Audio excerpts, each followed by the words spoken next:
bawahnya itu si operating system. Tapi kemudian ada juga perangkat lunak lain yang berfungsi sebagai perantara antara pengguna kita manusia dan juga si sistem komputer tersebut. Kurang lebih digambarkan cukup jelas seperti gambar di slide ini. Nah, ini untuk penjelasan lebih lanjutnya kalau kalian di waktu belajar mandiri bisa kalian lihat. Ini saya belum masukkan ke EduNext ya, karena EduNext-nya tadi sempat down, baru muncul lagi siang ini. Baik, sebetulnya apa sih yang dilakukan oleh komputer? Jadi komputer itu dia pada dasarnya adalah sebuah mesin yang mampu berpikir dan menjalankan perintah dari kita. 4 operasi dasar untuk melaksanakan fungsinya, komputer tuh harus menerima input dari kita sebagai majikannya. Jadi kalau tanpa input dari kita, komputer itu hanya seonggok mesin aja, nggak bisa ngapa-ngapain gitu. Kedua, dari perpaduan antara si perangkat lunak dan perangkat kerasnya, dan juga informasi yang diberikan, maka komputer dapat memproses informasi yang diberikan dan menjalankan sesuai dengan apa yang kita perintahkan. Si proses informasinya tersebut dilaksanakan di dalam komputernya menggunakan perangkat lunak atau program yang sudah dibuat oleh si programmer atau si computer scientist-nya. Lalu informasi yang masukkan di proses itu dikeluarkan menjadi output yang kita perintahkan. Misalkan dalam word processing, kita memberikan input dalam bentuk ketukan di dalam keyboardnya, lalu diproses oleh si komputernya dan ditampilkan sebagai hasil ketikan kita. Dan yang terakhir, beberapa komputer juga mempunyai kemampuan untuk menyimpan informasi. Jadi selain memproses, menerima input, memproses dan mengeluarkan output, maka komputer juga menyimpan informasi, proses dan output tersebut di dalam dirinya sendiri. Dalam satu komponen yang dinamakan memory and storage devices. Itu kalau di komputer kita mengenal sebagai hard disk, atau mungkin zaman sekarang kita menggunakan SSD. Untuk yang mobile-nya sebagai peripheral tambahan itu menggunakan flash drive ya, walaupun flash drive itu hanya media penyimpanannya saja, memory storage-nya. Dia tidak bisa memproses apapun. Untuk komponen hardware-nya ini saya yakin kalian juga sudah mengetahui. Jadi ada input devices, kita gunakan papan tik, bahasa Indonesia tuh keyboard tuh papan tik. Ada yang tahu nggak kalau mouse tuh apa bahasa Indonesianya? Tikus, Pak. Tikus. Ya. Kalau zaman saya dulu tuh anak-anak seumuran kalian ditanya bahasa Indonesia apa, nggak tahu tikus loh. Papan tik dan lain sebagainya. Lalu ada prosesor atau CPU, Central Processing Unit, yang merupakan tubuh dan otaknya dia. Ya ini mungkin saya nggak perlu jelasin ya, ini mungkin kalian sudah paham lah bagian ini tentang komponen hard drive dari mesin komputasi. Nah, perangkat keras dari komputer ini kemudian tersusun atau terangkai menjadi satu jaringan, satu bagian utuh yang dinamakan komputer.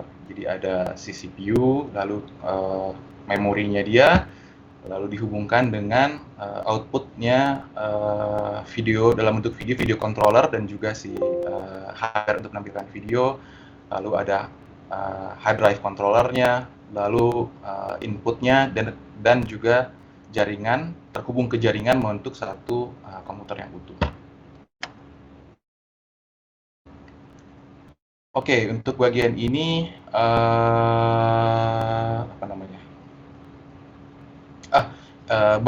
bagian inti dari komputer tersebut namanya CPU.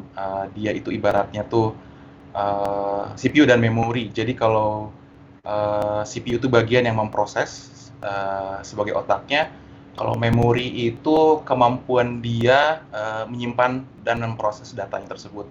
Jadi kalau kita ibaratkan sebagai manusia, dua-duanya sebetulnya kalau di otak manusia itu tidak terbagi ya, perannya itu dalam satu yang sama dalam otak, itu CPU memprosesnya, tapi kemudian segala informasi yang diproses itu disimpan di dalam memorinya itu tersebut. Di dalam komputer itu otaknya terbagi jadi dua komponen, yaitu CPU dan memorinya. Oke, CPU ini disebut juga dengan prosesor. Saya sebutkan transformasi dari input ke output dengan menginterpretasikan atau mengeksekusi program yang diberikan atau dibuat oleh si programmer atau si computer scientist-nya. Oke. Oh ya, untuk si komponen CPU-nya ini terbagi menjadi beberapa unit fungsional, yaitu yang utamanya adalah control unit, ada arithmetic logic unit atau ALU, ada decode unit, bus unit, dan prefetch unit. Ke masing-masing unit tersebut bekerja saling melengkapi untuk membentuk satu jaringan CPU yang utuh. Untuk CPU-nya mungkin kalian yang yang cukup geek istilahnya mungkin atau ya senang merakit komputer dan sebagainya mungkin mengenal berbagai istilah CPU sebagai prosesor. Nah itu mungkin ada beberapa yang mereknya yang cukup terkenal tuh ada dua kubu, ada Intel atau AMD yang sekarang tuh yang mendominasi. Gitu. Anda tim Intel apa tim AMD sebetulnya di prosesor ini? Tim merah Pak. Oh tim merah. Intel Pak, Intel. Oh tim Intel. Itu tim Intel. Berarti kalau tim Intel generasi sama saya itu 10 tahun yang lalu tuh. Kalau zaman sekarang tuh generasinya AMD harusnya. Oke, ini baru 10 menit udah haus ya. Oke. Untuk bagian kedua dari otak si komputer tersebut itu adalah memori. Memori tersebut sendiri terjadi dari beberapa jenis. Yang pertama adalah RAM atau Random Access Memory. Ini merupakan bagian atau primary storage yang paling umum digunakan. Jadi kalau kalian menggunakan komputer itu biasanya salah satu komponen yang ditanyakan kan kalau beli laptop, beli komputer baru, ini CPU-nya jenisnya apa? Menandakan dia kepintaran si komputer tersebut dan memorinya sebesar apa, menandakan seberapa besar ukuran otaknya dia. Jadi kalau misalkan CPU-nya cukup pintar, tapi kapabilitas memorinya kecil, ya akan terjadi istilahnya bottleneck lah, nggak akan mampu. Begitu juga sebaliknya, kalaupun memorinya besar, tapi kemampuan memprosesnya rendah juga, ya mubazir gitu. Anda bisa mengingat segala hal, tapi Anda lemot gitu. Ya percuma juga, nggak percuma sih, jadinya tidak optimal. Gitu. Bisa, tapi tidak optimal. Untuk karakteristik dari RAM itu sebetulnya dia sifatnya volatil, yaitu datanya akan hilang ketika power dimatikan. Jadi biasanya tuh ada jadi si RAM itu walaupun kita matikan, tapi sebetulnya RAM komputer itu biasanya ada power supply yang menjaga dia tetap hidup, seingat saya. Mohon dikoreksi kalau saya lupa, saya salah itu. Jadi karena dia datanya akan hilang ketika dimatikan. Jadi saat kita nyalakan kembali itu ada semacam buffer untuk mengambil data yang tersimpan di dalam RAM tersebut. Lalu yang kedua ada read-only memory atau ROM yang menyimpan instruksi versi startup dan informasi kritis lainnya yang tidak dapat dihapus. Nah ini mungkin maksud saya tuh. Jadi si informasinya disimpan dalam ROM, bukan di dalam RAM, karena RAM memproses tapi dia akan hilang saat dimatikan. Lalu ada CMOS, yaitu Complementary Metal Oxide Semiconductor, merupakan tipe RAM yang lain yang low energy. Oke, ada yang izin. Maaf, izin ke toilet. Oh ya, silakan. Ini takut saya panggil nanti. Ini selanjutnya memori yang tadi saya singgung, jenis yang lain adalah flash memory. Jadi flash memory itu contohnya seperti flash drive, istilahnya flash disk yang kita pergunakan sehari-hari dan bisa dibawa lebih. Jadi dia hanya memorinya saja, komponen memorinya itu dapat ditulis dan dihapus berulang-ulang. Oleh karena itu, dia digunakan pada berbagai jenis peralatan seperti komputer, ponsel, karena bisa dilepas pasang. Gitu. Oke, selanjutnya kita membahas tentang bus. Bus di sini dia menyatakan satu komponen atau bagian yang menghubungkan komponen lainnya melalui atau jalur kabel yang disebut internal bus atau internal bus. Bus ini akan terhubung ke storage device, ke expansion slot, dan external bus dan port lainnya. Jadi ini bisa dibilang rangka tubuhnya ya, kalau di dalam si komputer tersebut. Dia yang menyambungkan bagian-bagian komponen-komponennya dia dengan komponen-komponen yang lainnya. Lalu ada port. Port di sini artinya gerbang atau pintu. Jadi untuk dia sisi komputer tersebut terhubung dengan peripheral atau alat-alat tambahan yang lainnya, dia memerlukan satu gerbang untuk komunikasi dengan alat tersebut. Yang paling umum kita kenal itu USB, Universal Serial Bus, atau USB, itu yang paling umum digunakan. Sekarang sudah generasi ke berapa nih? Generasi USB itu 3.2 ya, 3.2 USB-C. Walaupun beberapa pabrikan membuat portnya tersendiri. Kayak Apple tuh zaman dulu pakainya Thunderbolt istilahnya tuh. Tapi untuk yang umum-umum biasanya menggunakan USB port. Sekarang ada dua jenis, ada tipe A dan tipe B. Nah, tahu kan tipe A itu yang pipih, yang biasa itu. Tipe B itu kalau Anda sambungkan ke alat-alat seperti printer yang lain, bentuknya seperti trapesium. Kalau di HP itu yang micro USB, itu bagian yang micro dan mininya itu namanya port B-nya.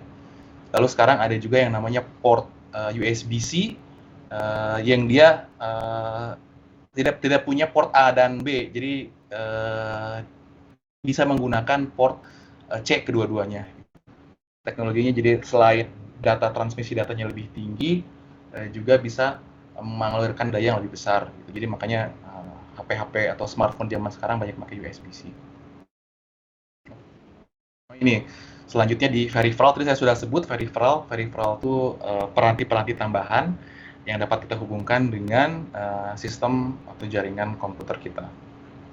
Contohnya seperti keyboard, printer, atau misalkan kalian pakai webcamnya dan lain sebagainya. Ini juga selama ini kan kita tahu si komputer itu sebagai mesin ajaib lah, black box. Jadi kita tidak pernah tahu proses yang terjadi di dalamnya. Jadi komputer yang kita pergunakan sudah digunakan sedemikian rupa sehingga kita hanya tinggal memasukkan input dan keluar outputnya saja. Gitu. Dan memang tidak ada kebutuhan dari kita untuk mengetahui proses di dalamnya selain kalau kita pengembang atau engineer dari si sistem komputasi tersebut. Sebagai user ya cukup aja kita masukkan datanya, dapatnya seperti apa. Tuh, baru 15 menit udah ada yang nguap nih.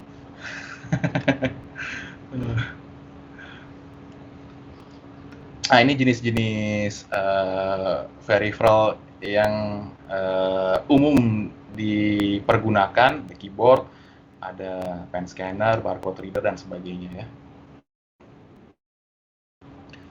Nah, tadi kita sudah berbicara tentang si inputnya dan bagaimana si prosesor memproses informasi dari input di dalam dirinya. Kemudian ada juga piranti outputnya yang menampilkan data hasil yang diproses. Misalkan dalam word processing, seperti saya bilang tadi, kita masukkan si perintah kita atau masukkan menuliskan sesuatu, maka ditampilkan dalam video atau tampilan layar dalam bentuk perintah yang kita berikan di dalam monitor misalkan. Atau misalkan dalam audio output dan printer, dia mencetaknya dalam kertas, kalau audio output menerjemahkannya sebagai suara. Nah, selanjutnya ini contohnya agak jadul nih, contoh fax, menerima input dokumen kertas, dikonversi menjadi sinyal dan kirimkan menjadi jaringan telepon. Nah, ini ada yang tahu nggak fax? kayak gimana bentuknya? Ada yang pernah pakai?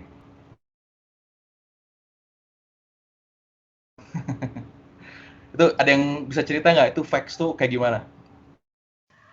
Kayak telepon Bentuknya gitu kayak bos, printer, Pak. tapi gede gitu. Bentuknya kayak print. Terus itu buat apa tuh? Ngecetak-cetak gitu bos pak. Jadi menerima dokumen gitu loh. jadi zaman dulu di zaman tahun 80-an tuh saat internet masih dikembangkan itu untuk mengirimkan data itu menggunakan fax. Jadi dia itu seperti gabungan printer dan telepon. Jadi kita misalkan kirimkan dokumen ke mesin faksimil kita, maka dia akan di-scan oleh mesin fax kita, lalu dikonversikan sedemikian rupa dan ditransmisikan melalui jaringan telepon, kemudian akan dicetak atau di-print di mesin fax yang lainnya. Gitu. Jadi pada saat itu belum musim email, jadi ngirim-ngirim data tuh hard copy seperti itu. Jadi semi analog, perpaduan analog dan digital. Kalau zaman saya masih tahun 90-an akhir itu saya SD kelas 6 sampai kelas 1, mungkin dulu saya zamannya ini apa? MTV dulu masih ada di Indonesia tuh. Nah, dulu tuh kalau request-nya tuh pakai fax tuh kalau yang punya fax. Cuman nggak semua orang punya tuh, cuma orang kaya doang tuh yang punya fax. Kalau yang rakyat jelata ngirimnya pakai surat gitu, request-nya. Jadi ngirim suratnya kapan, diputar request-nya kapan gitu. Oke. Udah nggak penting ya. Maaf, supaya nggak bosan aja maksudnya.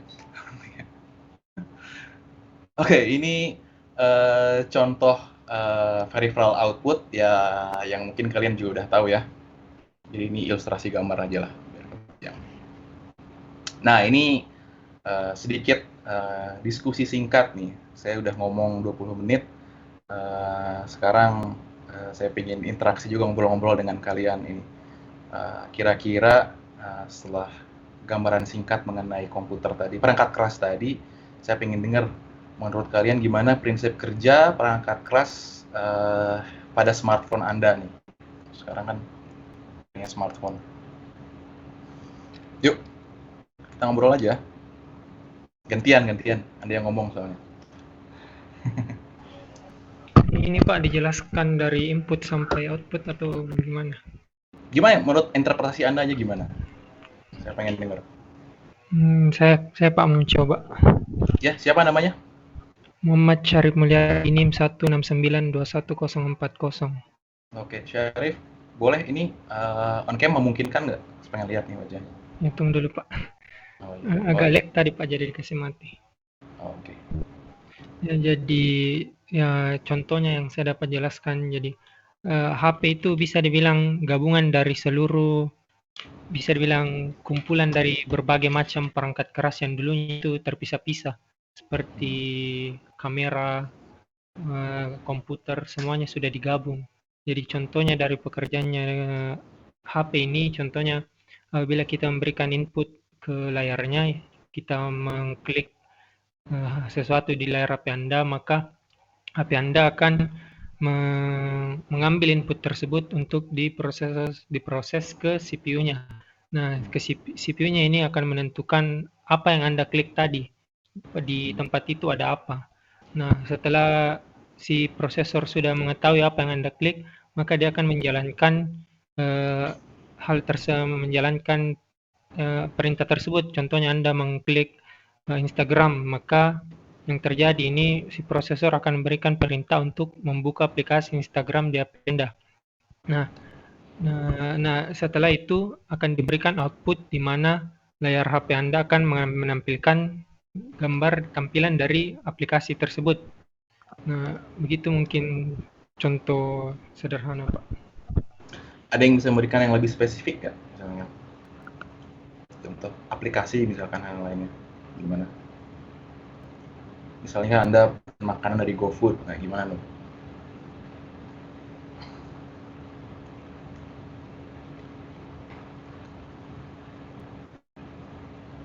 Ini nggak ada yang mau? Atau Anda pengen saya ngomong lagi? Oke, satu orang lagi lah.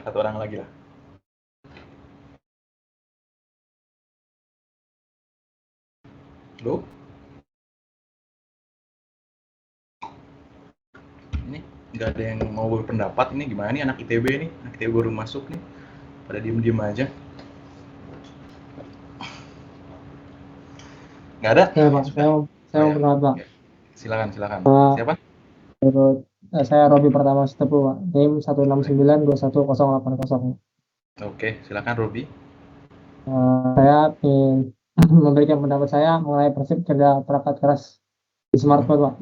Pertama, menurut saya smartphone itu perangkat keras yang atau device yang canggih itu, Pak. Karena pada suatu permukaan ini dia itu berfungsi two way to function gitu, Pak. Jadi di situ di input, di situ juga di output kan pada layar itu, Pak. Mungkin bergabung juga untuk perangkat-perangkat touchscreen lainnya gitu, Pak. Terus contoh spesifiknya, misalkan kita mau pesan Gojek ini ya, Pak. Nah, pertama itu kan kita pasti buka handphone dulu kan, dinyalakan. Habis itu kita input dengan cara dipencet langsung aplikasi Gojek. Dipencet nanti diproses katanya oleh prosesornya sebelumnya yang dengan perangkat-perangkat lainnya itu, kemudian nanti itu bakalan dihubungkan ke perangkat atau handphone lain dari drivernya gitu yang untuk menerima atau untuk mengirim ke kita nanti. Jadi habis itu tapi kita dapat lihat outputnya dalam bentuk layarnya juga. Makanya tadi saya bilang karena dia canggih, jadi di situ kita input, di situ kita lihat di layarnya gitu, Pak. Baru nanti setelah kita pesan, nanti kita bisa lihat apa aja menunya, apa yang kita pesan gitu. Baru dihubungkan di HP itu juga ada kayak transmitter untuk jaringannya tuh di satu device gini doang gitu, Pak. Baru nanti setelah dipesan nanti bisa masuk orangnya, bisa diantar gitu, Pak. Oke, Makasih, terima kasih. Terima kasih. Menarik ya tadi sebutkan oleh Robi insight-nya bahwa di smartphone itu dia perangkat input dan outputnya itu satu ya, di layar yang sama, dia menggunakan input yang sama. Dan bisa dibilang sebetulnya smartphone itu mini komputer sama zaman sekarang itu. Dia punya capability yang luar biasa. Itu mungkin komputer sekitar tahun 2000-an awal dengan smartphone Anda zaman sekarang tuh lebih tinggi prosesor smartphone Anda zaman sekarang gitu. Oke, terima kasih untuk tadi siapa? Robi sama satu lagi siapa tadi? Maaf. Syarif, Pak. Syarif, Robi dan Syarif. Terima kasih. Oke, kita lanjutkan. Nah, sekarang kita akan membahas tentang perangkat lunak. Jadi perangkat lunak ini dia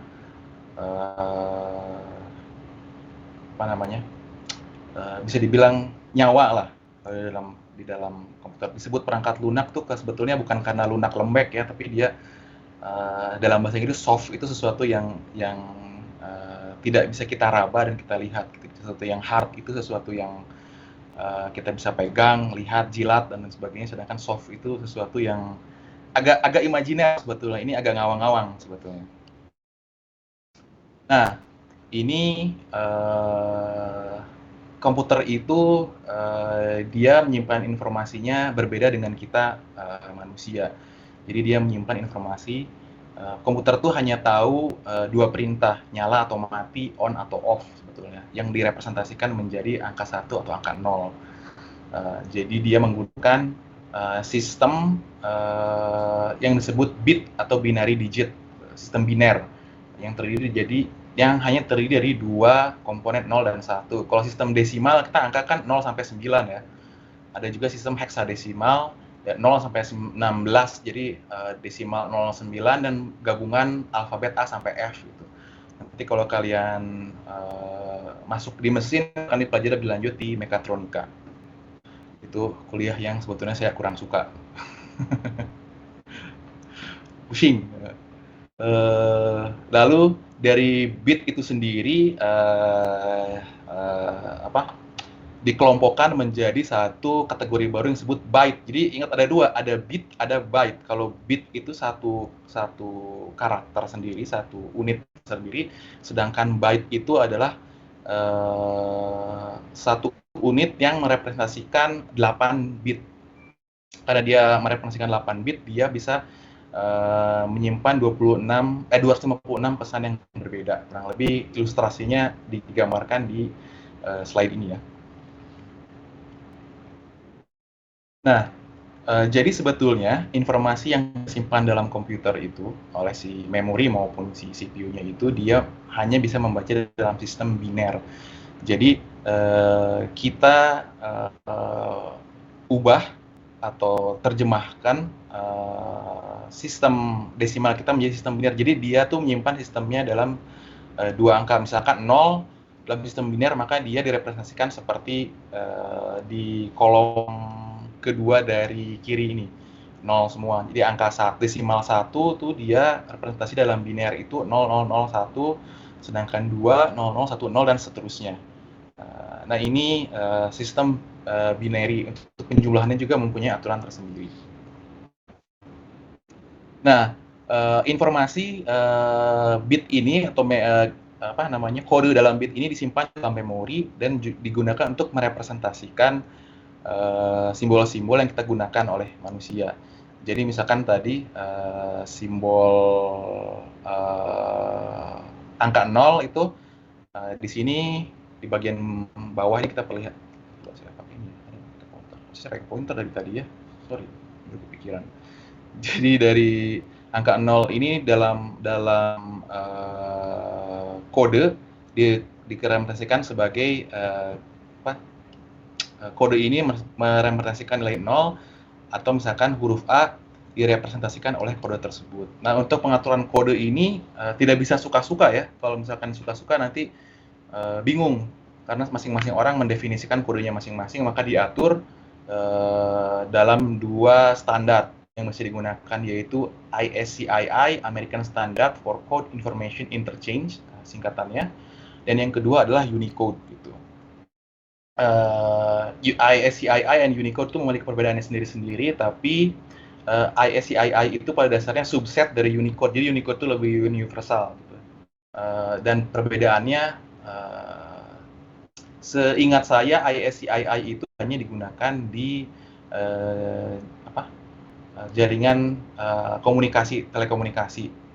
Sedangkan kalau Unicode itu penggunaannya lebih universal gitu.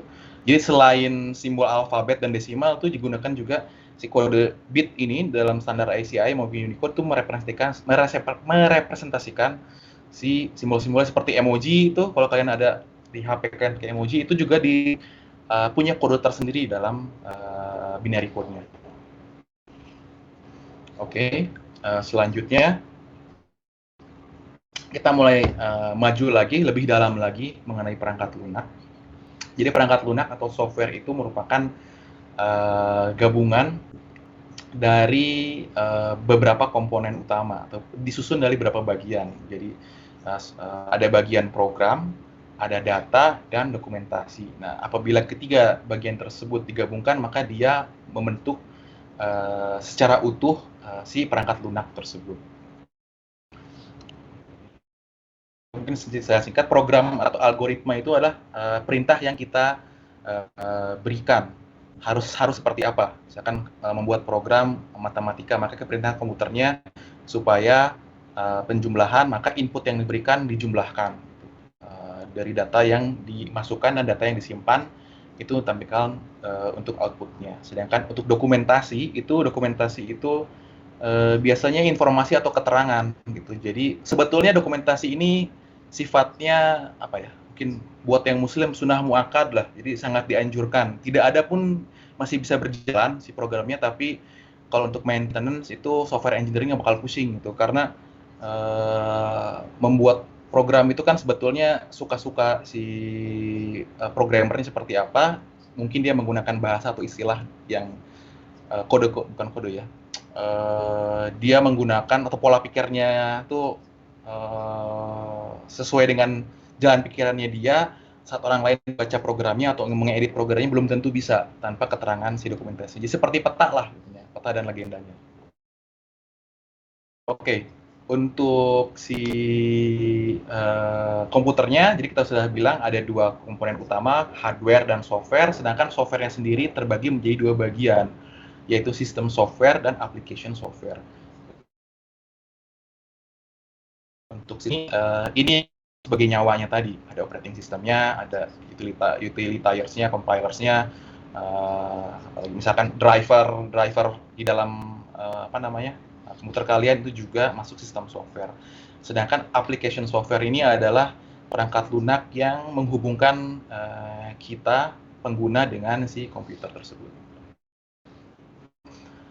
Nah, ini bagian dari yang saya sebutkan tadi, program dan data, maka algoritma itu adalah bagian dari program. Algoritma itu adalah susunan perintah langkah per langkah. Gitu. Jadi misalkan kita memerintahkan komputer itu untuk menghitung perhitungan matematika, maka kita buatkan langkah pertama, apabila ada perkalian, maka yang diutamakan perkalian dulu, misalkan. Lalu setelah perkalian baru boleh menghitung penjumlahan dan pengurangan. Nah, itu yang namanya algoritma gitu. Atau misalkan nanti program-program lainnya, misalkan kita buat software atau misalkan website, hal pertama yang harus dilakukan misalkan kita harus input informasi kita dulu, misalkan login dulu dan sebagainya. Kalau itu sudah login, baru nanti akses yang lain diberikan. Nah, itu kurang lebih seperti itulah contohnya. Nah, algoritma ini ditulis menggunakan bahasa pemrograman. Jadi ibaratnya dia itu kalau dalam masakan itu resepnya. Jadi algoritma itu adalah runutan membuat masakannya. Sedangkan bahasa pemrograman itu bahasa yang digunakan.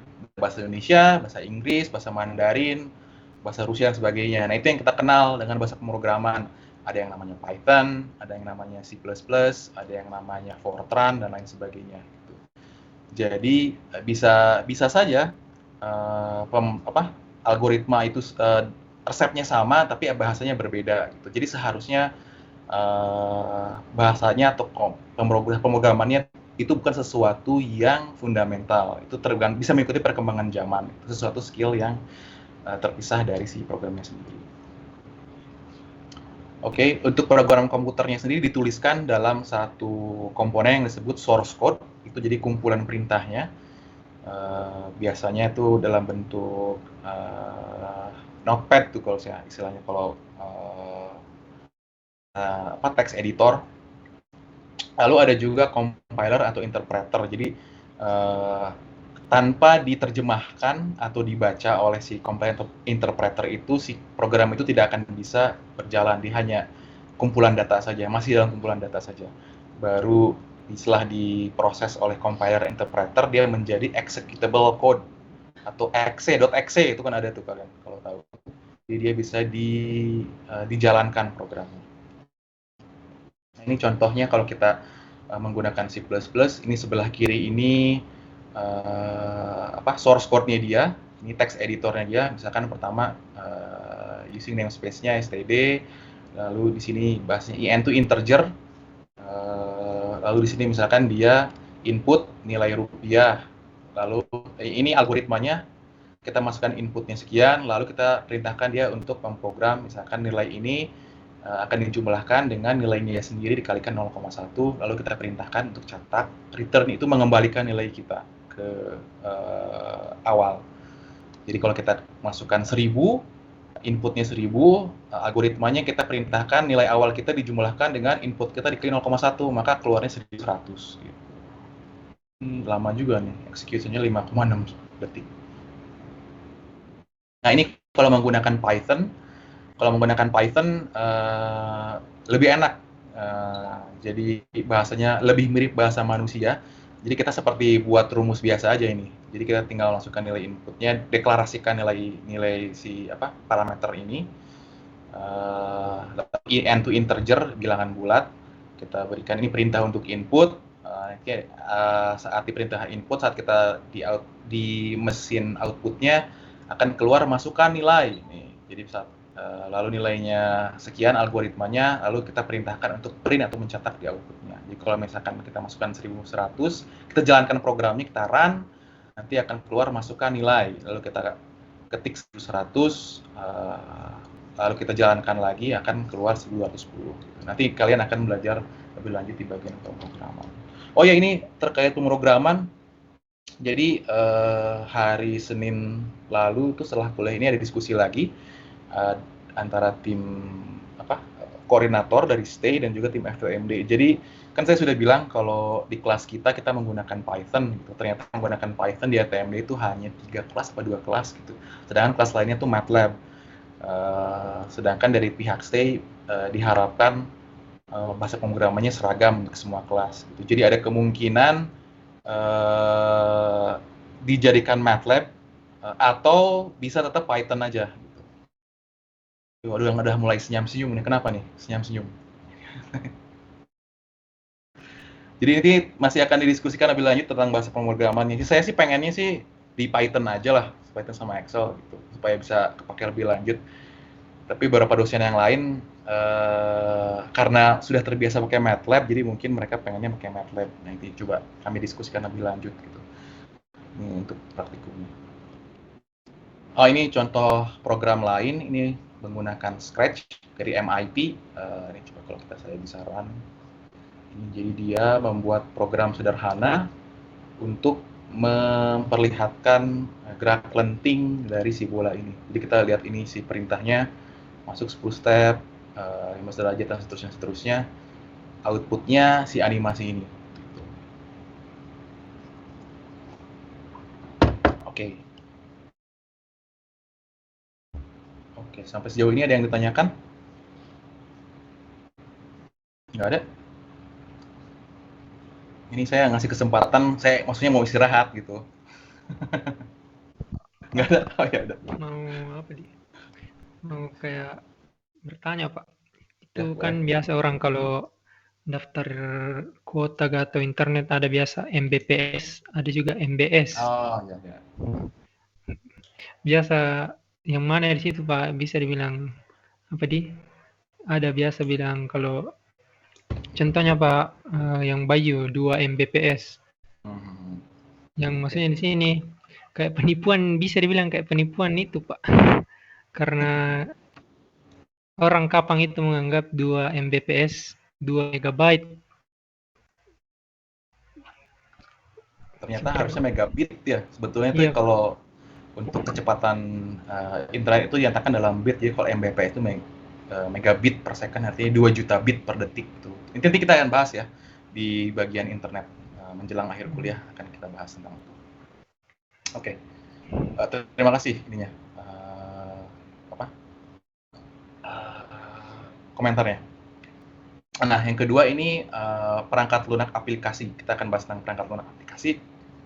Jadi ini jenis perangkat lunak yang paling umum dan paling sering kita gunakan gitu. Untuk perangkat lunak aplikasi ini kebanyakan kita cuma usernya aja ya. Kita nggak perlu tahu apa yang terjadi belakangnya. Kita sudah tahu tadi, tinggal pakai gitu. Makanya perangkat lunak aplikasi ini harganya mahal gitu untuk lisensinya. Kalau kita pakai Office itu yang yang resminya sekitar 1.300.000 per tahun. Kalau kalian beli software video game tuh sekitar $60 aslinya itu satu kopinya itu. Jenis-jenisnya banyak ya, untuk publishing, akuntansi, grafis, pendidikan, video game dan sebagainya gitu. Ini contohnya apa ini? New Super Mario 3D, New Super Mario DS kayaknya. Ini ada yang senyum-senyum, ada yang main juga. Ini saya biasanya main sama anak saya nih, Super Mario DS. Oke, selanjutnya ada juga aplikasi web gitu. Jadi selain tersimpan dalam komputernya, ada juga aplikasi yang sebenarnya tersimpan di komputer lain. Jadi komputer kita tidak menyimpan si perangkat lunaknya, tapi tersimpan di suatu server di suatu tempat antah berantah yang bisa kita akses menggunakan jaringan internet. Contohnya seperti Google Apps, Docsheet, email. Kalau kalian main game, multiplayer games, itu servernya ada di satu tempat lain. Saya nggak tahu mainnya apa, mainnya Mobile Legends atau apa. Untuk situs umum seperti Wikipedia lalu dan sebagainya, atau sosial media lainnya. Nah, ada juga aplikasi web yang mashup atau gabungan yang mampu memberikan layanan dengan kombinasi data lebih dari satu sumber. misalkan peta dan statistik kejahatan. Jadi dia menampilkan data petanya sendiri dan statistik kejahatannya. Mungkin Google Map juga sekarang udah mulai sama ya, kurang lebih seperti itu. Jadi dia menampilkan peta, tapi juga bisa menampilkan misalkan trafiknya di mana, terus bisa menginformasikan jalur jalur yang paling cepat dan sebagainya. Nah, untuk aplikasi sendiri ada 2 jenis, ada aplikasi general dan spesifik, seperti namanya ya as-iris nama yang diberikan. Yang general ya umum-umum gitu. Untuk aplikasi perkantoran ya Office, digunakan secara umum bisa di sekolah, kantor dan sebagainya. Ada juga aplikasi-aplikasi spesifik. Jadi kalau misalkan ada sistem restoran, mungkin ada yang sistem aplikasi untuk sistem reservasi, untuk rumah sakit sistem pengaturan pasien dan sebagainya. Dan sistem ini karena sangat spesifik, pelanggannya khusus, jadi otomatis juga harganya akan lebih mahal. Ini juga contoh-contoh perangkat aplikasi spesifik, sepertinya kalau kalian menggunakan simulasi komputer, misalkan pakai ANSYS dan lain sebagainya, ini juga termasuk kategori perangkat lunak spesifik, aplikasi spesifik. Makanya license-nya mahal tuh, bisa puluhan ribu US dollar tuh, ratusan juta per tahunnya. Tapi kalau bermainnya ilegal ya Anda cari di Tokopedia 50.000 dapat ya, walaupun itu sebetulnya kejahatan itu. Jadi kalau Anda tinggalnya di Amerika atau di tempat lain, itu Anda bisa dipenjara gara-gara memajak software.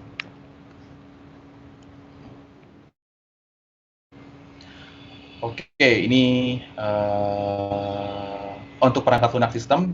Jadi ini perangkat lunak sistem tadi tentang aplikasi. Ini bagian nyawa yang saya bilang ada 2, operating system dan utility software-nya. Untuk sistem operasi, ini adalah sistem operasi atau nyawa yang mengatur perangkat keras dari komputer tersebut dan memberikan layanan akses ke program-program yang ada di komputer. Jadi tanpa sistem operasi, kita harus mengakses sendiri itu gimana supaya menghubungkan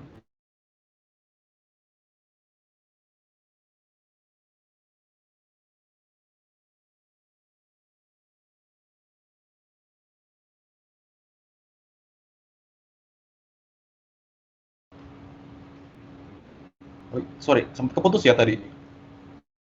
Iya Pak, Sorry, mungkin Iya, jaringannya agak jelek nih. Nah, ini sangat sulit ya. Jadi di tahun awal-awal kemunculan komputer tahun 70-an 80-an itu sistem operasi itu belum mainstream gitu. Jadi orang tuh kalau ngoprek komputer dia harus membuat OS-nya sendiri atau mencari orang yang tahu menghubungkan perangkat keras dan program-programnya gitu. Baru tahun 80-an tuh muncul perangkat operating system yang komersial, MS-DOS dan lain sebagainya. Itu dikembangkan oleh IBM. Ini ada yang tahu nih siapa aja nih? Mungkin 2 paling bawah tahu ya kalian. Kalau yang 2 yang paling bawah.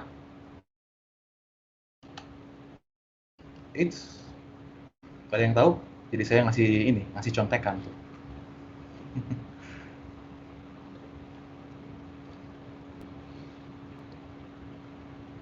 Halo? Siapa aja nih? Siapa nih? Ada yang tahu? 2 di atas dan 2 di bawah ini? Oke, 2 Bill Gates. Satu lagi Steve Jobs ya. Satu lagi tahu nggak yang di atasnya siapa tuh? Yang kiri itu?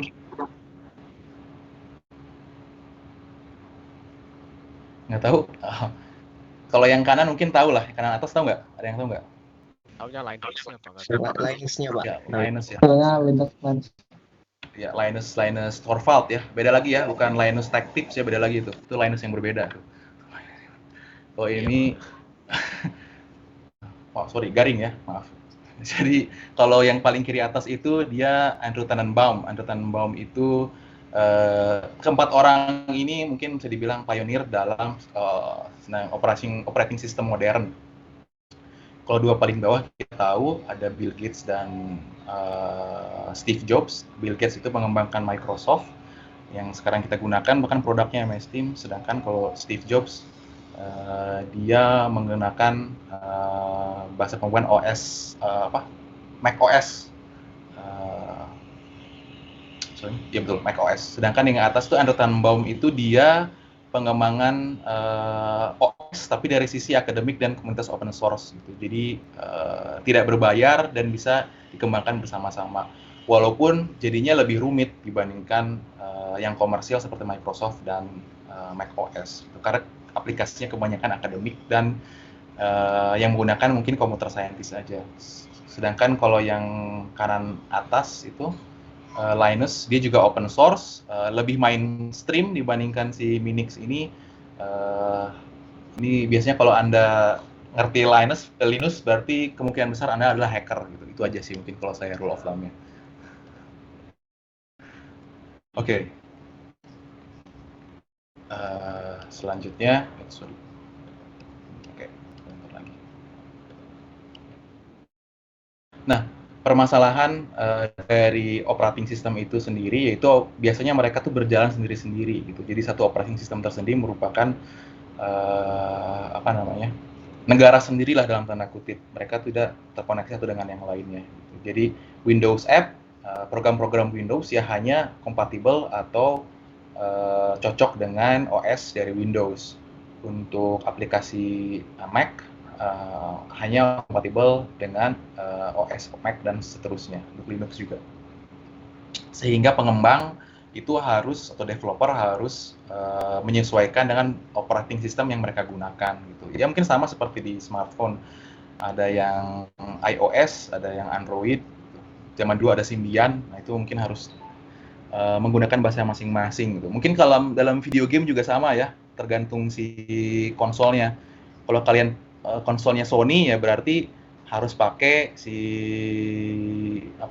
sistem yang kompatibel dengan Sony. Kalau Nintendo ya kompatibel dengan Nintendo, dan Xbox berarti kompatibel dengan Microsoft dan seterusnya. Tapi sekarang di zaman cloud ini keterbatasan antar OS tuh mulai terkikis. Jadi biasanya kita bisa mengakses satu sama lain melalui cloud computing atau komputasi di atas awan, istilahnya di atas awan, karena itu nggak ada fisiknya tuh, nggak ada gitu. Jadi Anda bisa let's say saya pakai aplikasi Dropbox, masukkan data di situ, tapi kemudian Anda ambil atau edit menggunakan perangkat Mac punya Anda misalkan, seperti itu. Itu sudah memungkinkan. Oke, lanjut. Oke, untuk perangkat lunak utilitas, dia itu merupakan pendukung dari perangkat lunak sistem. Jadi dia kegunaannya untuk, misalkan contohnya driver file manager, antivirus, dan sebagainya. Salah satunya untuk mengcopy file, memperbaiki file yang rusak, pengamanan, kompresi file, dan juga file transfer dan sebagainya. Cukup jelas ya. Nah, untuk device driver ini sebetulnya dia tuh mini program. Jadi device driver itu untuk si perangkat keras kita bisa berkomunikasi dengan perangkat keras yang lain, maka kita perlu semacam prajurit kecil atau kurir kecil yang menghubungkan antara si perangkat keras satu dengan perangkat keras lain dan induknya. Gitu. Jadi intermediate lah, dia kayak brokernya lah. Antara si program utilitas dengan operating system dan si perangkat keras kita. Nah, ini di dalam komputer ini kita juga salah satu bagian yang cukup krusial itu pengelolaan data, pengelolaan file atau file manager, di mana komputer itu harus menyimpan berbagai macam informasi yang tersimpan, dan biasanya dia diatur oleh si operating systemnya, dan kemudian untuk pengaturannya sendiri dia ditempatkan dalam satu sistem file manager atau pengelolaan file. Jadi ibaratnya itu dia seperti kompleks perumahan, di mana kompleks perumahan ini untuk menyimpan apa, lalu dikurutkan lagi di rumah perumahannya. Ada kota, lalu ada kompleksnya, ada RT RW-nya, directory, lalu ada alamat rumah kita sendiri. Jadi misalkan si kita data telah tersimpan dalam rumah kita, untuk mencapai rumah kita harus mengakses masuk komplek perumahan mana, masuk ke kabupaten mana, dan di kota mana, negara mana, sebagainya. Itu kurang lebih ilustrasi gampangnya lah. Nah, contohnya di Windows Explorer ini kita lihat Cascade itu tingkatannya. Pertama di komputer, directory komputer, lalu misalkan ada local disk C, ada user, ada gizmo, favorite bar, misalkan biasanya kalau yang cowok-cowok new folder lagi itu, tapi ternyata pas dibuka new foldernya nggak ada isinya tapi 10 giga misalkan. Nah, itu biasanya anak cowok. Itu nggak tahu tuh. Masih kayak gitu nggak? Kalau generasi saya sih kayak gitu. Saya nggak tahu generasi kalian masih kayak gitu nggak? Masih ya kayaknya. Tambah dikompres, Pak. Oh, dikompres ya, betul ya. Dikompres. Ya, pokoknya itu mungkin hal yang tidak akan pernah punah gitu. Oke. Nah, ini kita sudah selesai di bagian perangkat lunak. Ini di akhir subbab perangkat lunak ini seperti biasa akan ada diskusi kecil-kecilan. Saat ini banyak berkembang berbagai aplikasi Office di internet, bahkan di smartphone. Contohnya Google Docs, Google Sheet, dan sebagainya. Nah, menurut Anda, apakah kehadiran aplikasi ini akan dapat menggantikan sepenuhnya kebutuhan perangkat lunak desktop? Coba kita ngobrol-ngobrol lagi nih. Saya mau mendapat, Pak, boleh? Boleh dong. Saya Dawa Fatih Raffi Andwiki, nomor NIM-nya 2692128. Silakan. Kalau menurut saya sih, kalau melihat dengan kondisi internet sekarang sudah mulai bisa sih, Pak. Apalagi kan sekarang cloud service tuh lagi digembar-gemborkan sih. Kayak beberapa layanan game, misalnya kita ambil saja Google Stadia, itu kan sudah mulai bisa cloud gaming lah ibaratnya. Walaupun latensinya masih parah tuh ya. Iya, jadi kayak misalnya kita punya komputer yang kentang gitu, bisa main game AAA dengan spek yang lumayan kalau pakai cloud itu. Jadi kalau menurut saya sih di masa depan cloud service ini seperti future of computing sih, Pak, menurut saya. Mengingat 5G juga sudah di mana-mana sekarang, hampir merata lah. Walaupun 10 tahun kemudian biasanya tuh. Iya. Karena infrastrukturnya belum nyampe biasanya gitu. Tapi ya kita udah mulai ke sana lah. Oke. Kalau menurut saya sih antara ya dan tidak sih. Coba menurut kalian gimana? Ada lagi nggak?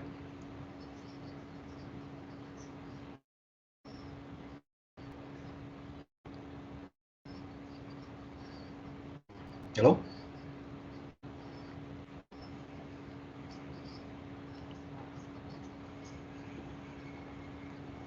Coba kalau menurut saya sih ya dan tidak. Masalahnya kalau menurut saya iya dari segi aspek teknologinya, tapi belum tentu dari aspek human-nya gitu. Misalkan kalau saya sendiri kerja menggunakan mobile devices, misalkan pakai Google Docs, spreadsheet di HP, itu saya belum mau beralih tuh, nggak nyaman soalnya.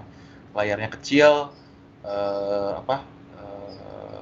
ngetiknya juga susah gitu. Jadi aspek humanity-nya mungkin yang masih menjadi kendala di sini. Dari aspek teknologinya mungkin sudah siap, tapi aspek kita sebagai manusia nyaman nggak atau misalkan enak nggak, itu bisa jadi kendala juga itu menurut saya. Jadi mungkin tidak dalam waktu dekat, terkecuali kita udah kayak di film fiksi ilmiah ya, udah terkoneksi langsung, misalkan si otak kita udah ada chipnya dan lain sebagainya. Tapi nggak perlu divaksin dulu ya. So, kalau ada yang bilang divaksin dimasukin chip tuh. Jadi kalau di masa depan mungkin iya. Jadi mata kita udah ngeliat proses sendiri, itu yang nggak tahu lah, mungkin 100 tahun lagi itu. Oke. Mau dilanjut lagi? Lanjut lagi, ntar ya. Break dulu ya. Duh, ini baru sejam nih. Ini masih berapa slide lagi nih? 30 slide lagi nih.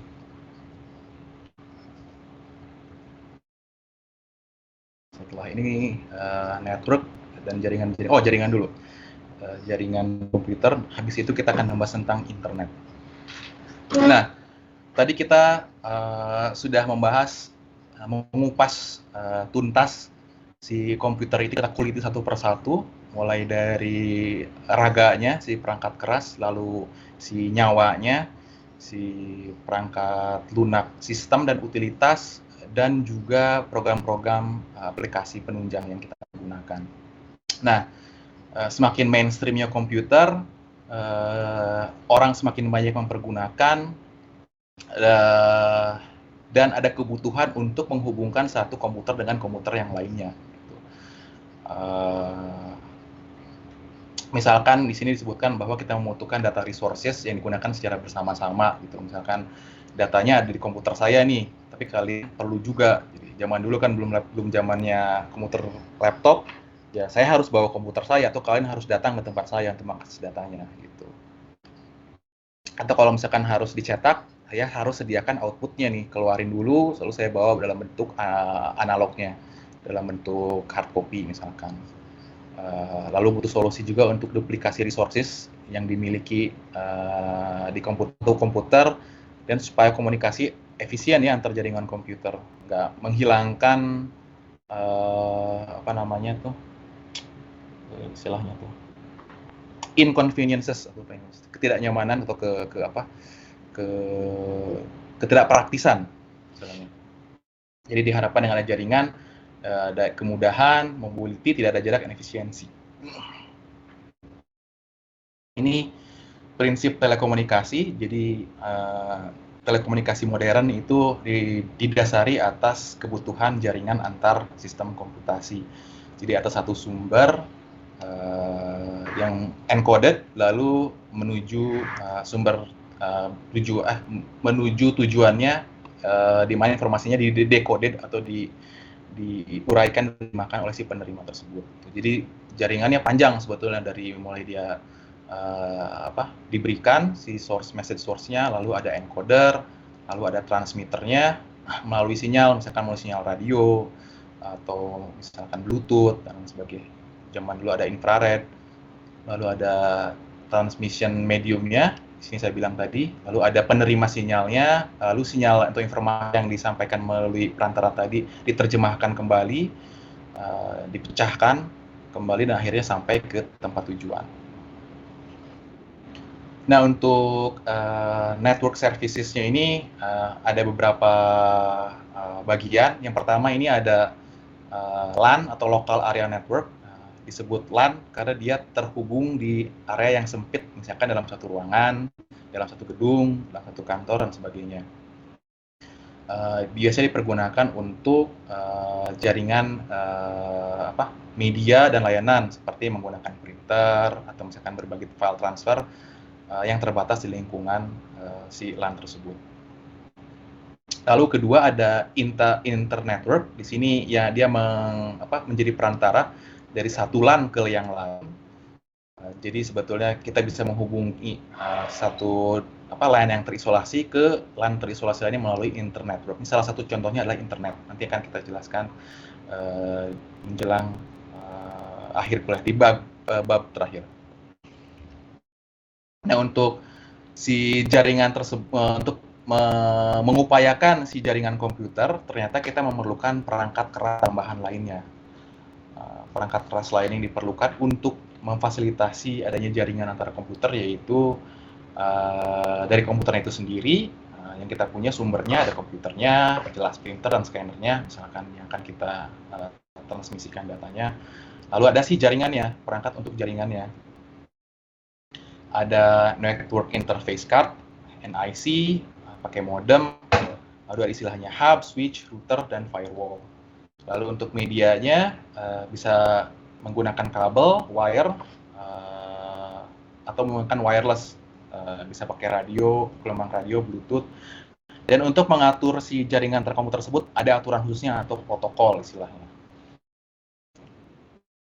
Nah, ini contoh hardware jaringan. disebutkan ada file server, workstation, server hub, repeater, bridges, router dan sebagainya. Saya pikir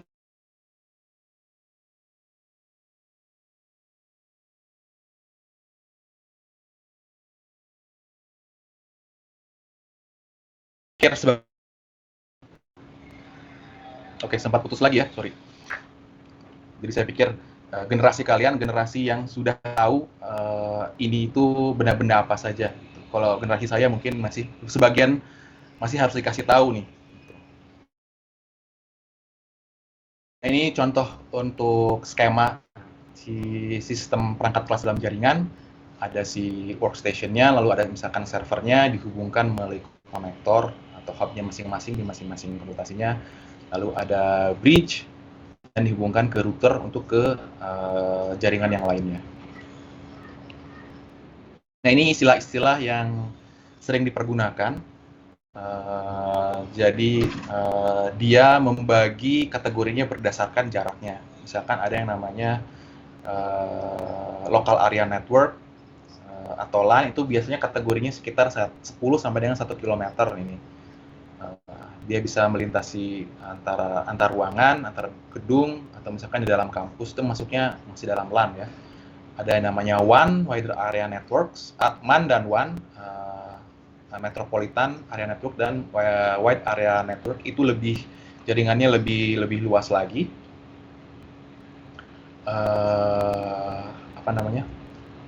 Cakupannya untuk Metropolitan Area Network sekitar 10 km, sedangkan untuk Wide Area Network bisa sampai 100 bahkan 1000 km.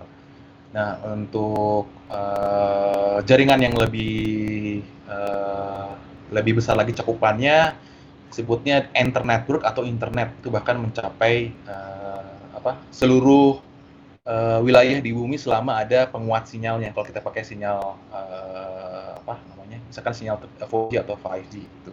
Atau kalau menggunakan satelit selama ada penerima sinyal satelitnya. Nah, ini contoh aplikasi jaringan. Kita menggunakan electronic mail atau email, web, electronic conference. Nah, ini kita menggunakan aplikasi jaringan. Ini kuliah kita hari ini menggunakan electronic conference.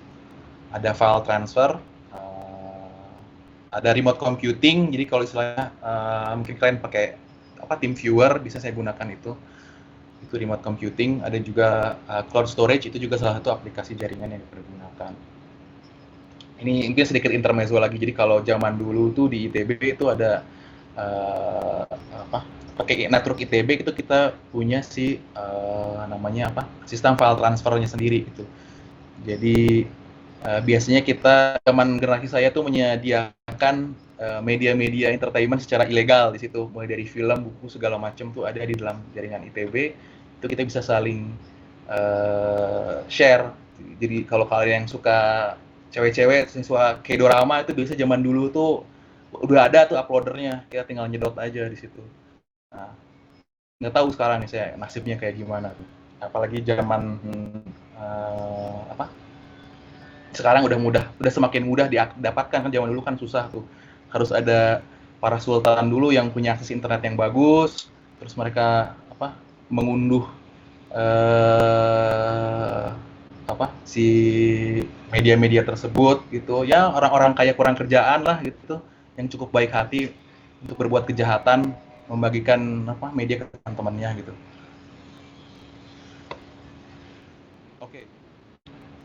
Selanjutnya ini kelanjutan yang terakhir tentang Internetwork secara khusus dibahas di sini, internet atau network of network. Contoh aplikasinya contoh aplikasi dari konsep dengan istilah distributed system. Itu dengan adanya internet ini memungkinkan beberapa sistem operasi untuk saling berkomunikasi satu sama lainnya. Gitu. Untuk protokol ini dia aturan yang dipergunakan atau ketentuan-ketentuan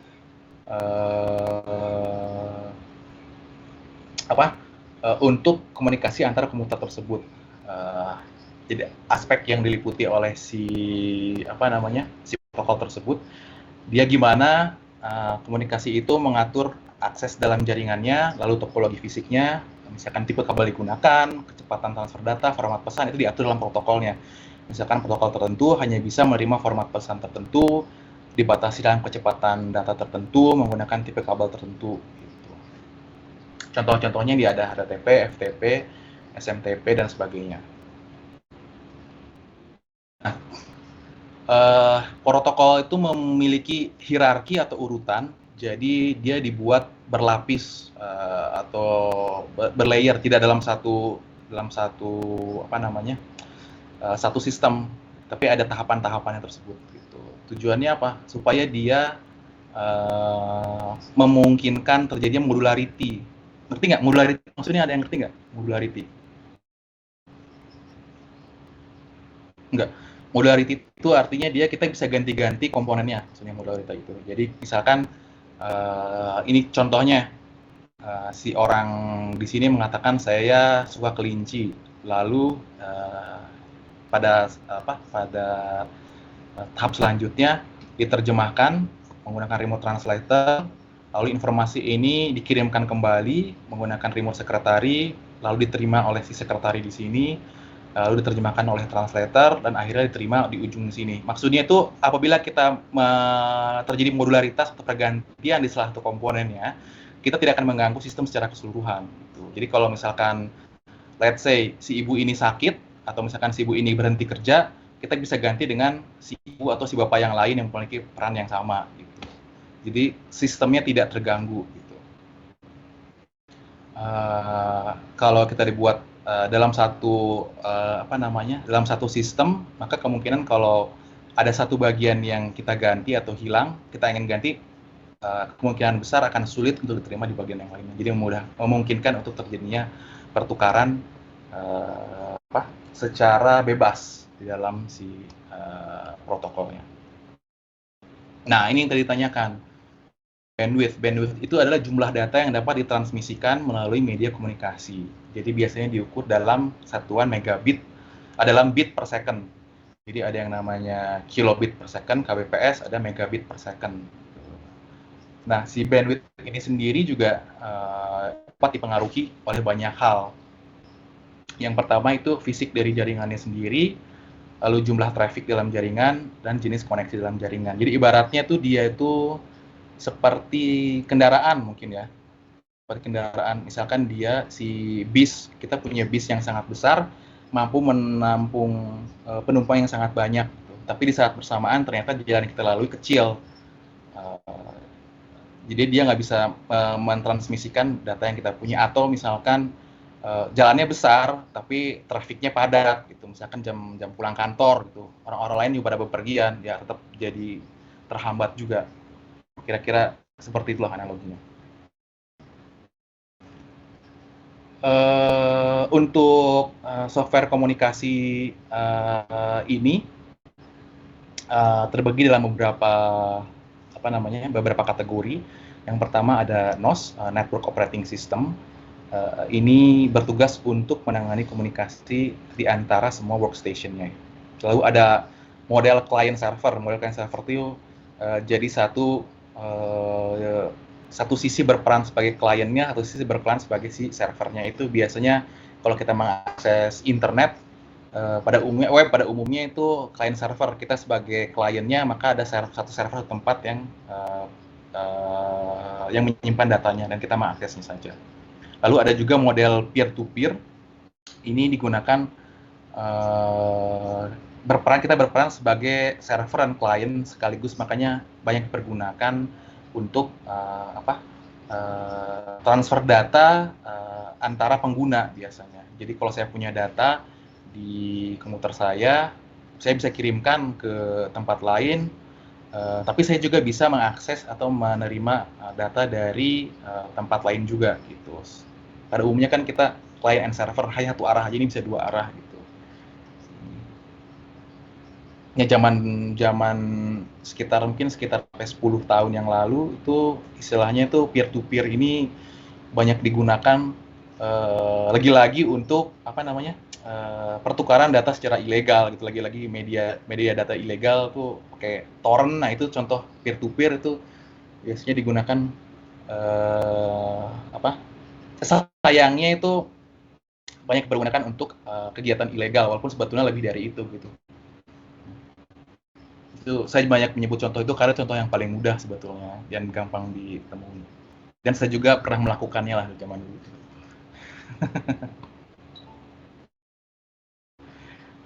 Oke, untuk teknologi internet itu terbagi dalam beberapa kategori lagi. Lalu ada direct connection, itu terhubung langsung sehingga bisa dipastikan sangat cepat. Lalu ada yang kedua, ini di awal-awal kemunculan internet tuh menggunakan dial-up connection, menggunakan modem, kebanyakan ada modulator dan demodulator, tapi bisa juga menggunakan jaringan line telepon. Lalu perkembangannya ada juga broadband connection. Sebetulnya perkembangan dial-up prinsipnya sama, hanya saja dia punya kapasitas yang lebih besar. Jenis-jenis broadband connection tersendiri ada DSL, Digital Subscriber Line. Ini menggunakan telepon, ini mirip-mirip dengan dial-up ya. Ini zaman dulu tuh saya pakainya Telkomnet Instan tuh. Ada yang tahu nggak? Jadi kalau pakai kabel telepon, jadi kabel telepon rumah itu yang sekarang mungkin jangan dipergunakan juga, tuh cabut aja kabel teleponnya, Anda sambungkan ke komputer, lalu nanti ada pop up window-nya, masukin nomor teleponnya, masih ingat nomornya 0809 0894 kali, nah itu nanti dia bakal masukin si passwordnya tuh Telkom zaman dulu tuh, tinggal diklik ya udah tersambung dengan internet dengan kecepatan 152 kbps gitu. Jadi yang 152 kbps tuh mau transfer gambar aja bisa setengah mati gitu. Lalu ada juga kabel modem, menggunakan kabel jaringan koaksial. Ini yang mungkin yang sudah lebih umum dipergunakan sekarang, dan pakai fiber optik juga menggunakan prinsip di kabel modem ini. Lalu ada satellite connection dan wireless connection. Kalau satellite connection itu dia menggunakan jadi sinyalnya itu ditransmisikan dari satu sumber, lalu di relay oleh satelit di luar angkasa, lalu kemudian dikembalikan ke si penerima di bumi. Jadi kita perlu si disk penerima. Jadi kalau contohnya mungkin kalau kalian ada yang punya TV berbayar tuh, sebagian ada yang masih pakai satellite connection.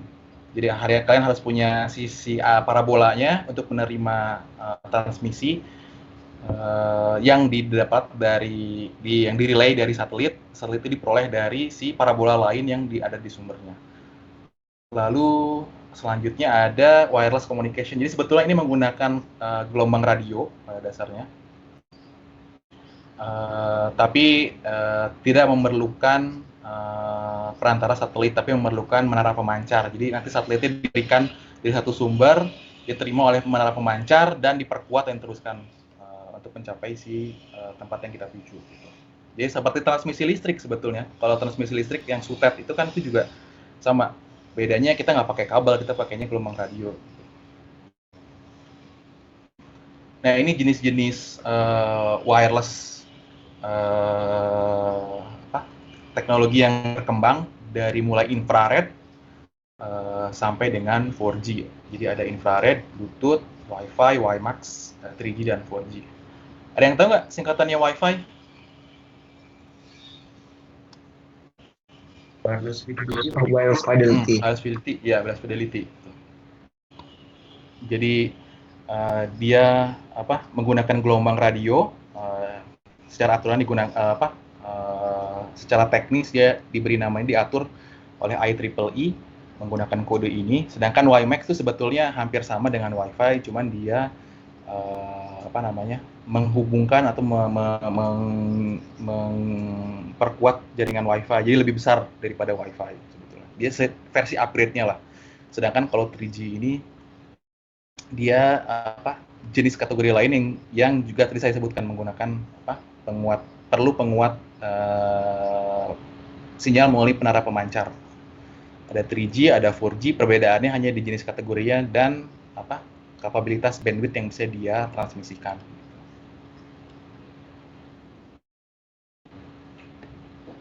Aduh, sebentar, ini saya harus juga.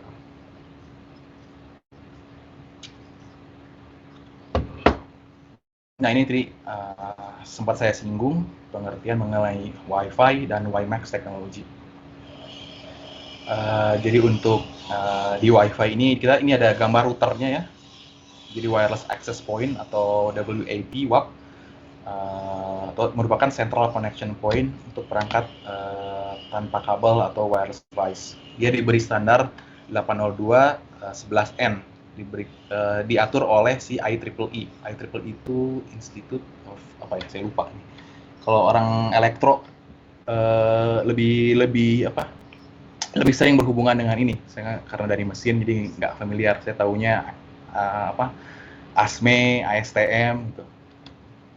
Itu lebih familiar. Yang tahu nggak ASME, ASTM? Nggak tahu. American Society of Mechanical Engineer, ASME itu. Kalau ASTM itu American Society for Testing Material. Jadi ya nanti kalian pada saat di jurusan di AE, MS atau MT bakal sering mendengar istilah ASME dan ASTM. Lalu adanya VPN, Virtual Private Network. Jadi dia berfungsi sebagai jalur elektronik khusus untuk mencegah penyadapan, jadi semacam garis pelindung. Jadi bisa dipergunakan untuk hal yang iya maupun yang tidak nih, saya pikir.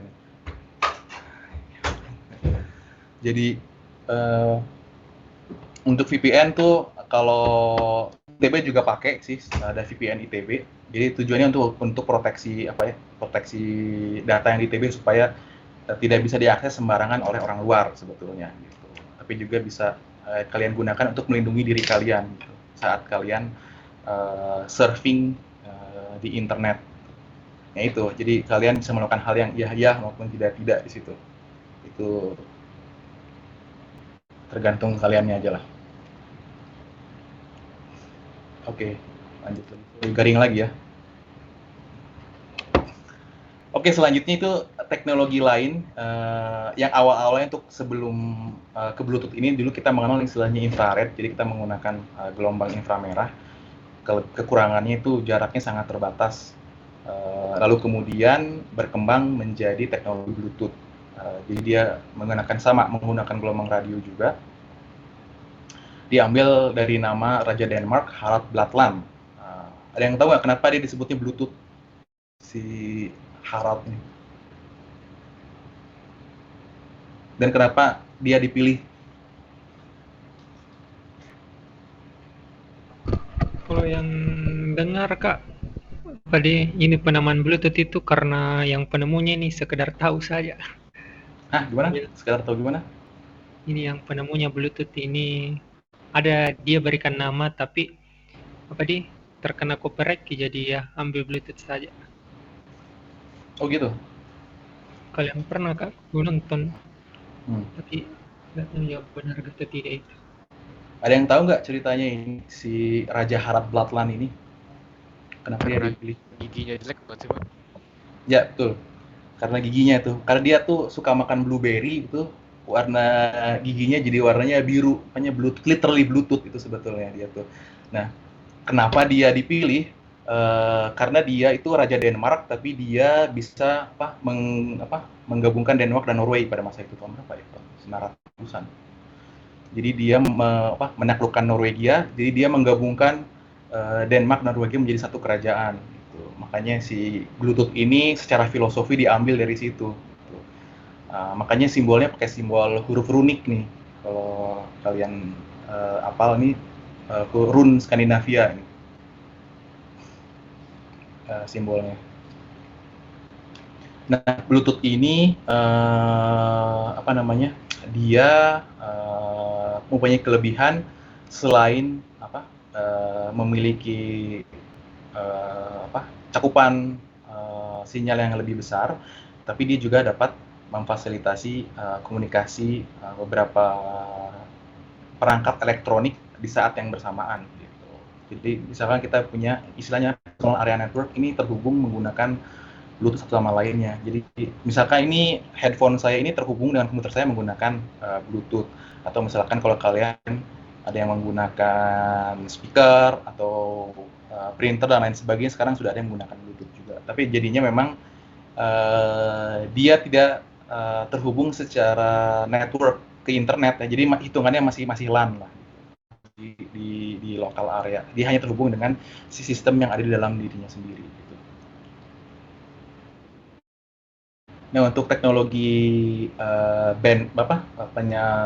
transmisi data itu mulai perkembangannya mulai tahun 2001 hingga 2020 itu istilahnya 3G, 4G, and 5G. Jadi G-nya itu sebetulnya generation ya. 3G itu generasi ketiga, 4G generasi keempat, dan 5G generasi kelima.